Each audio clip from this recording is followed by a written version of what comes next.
video ay meron akong tip sa inyo kapag ka nawala ng kuryente kasi 2 days kaming brown out before.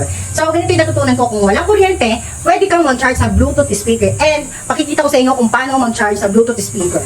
Open mo yung Bluetooth speaker. Bluetooth mode. So, rinig yun, nag-Bluetooth mode na siya. And then, itong USB or cable wire ng inyong charger, saksak nyo lang siya dito kapag full charge yung inyong Bluetooth. So, yan ang gagawin natin. I-charge nyo lang to dito. So, yan mga kapakapaka, ito na, nag-charge na siya. Wow, amazing! Yan, charging na siya, charging. Legit. Sak natin. Ito na, okay na. Nag-charge siya dito sa phone ko.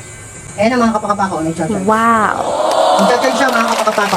Legit siya mga kapakapaka kapag nawalan kayo ng kuryente at full charge ang inyong mga Bluetooth speaker at laptop, pwede nyo siyang i-charge gamit ang cable wire ng inyong mga charger. Pwede na kayong mag-charge. Hindi na kailangan ng generator, basta may Bluetooth speaker at laptop.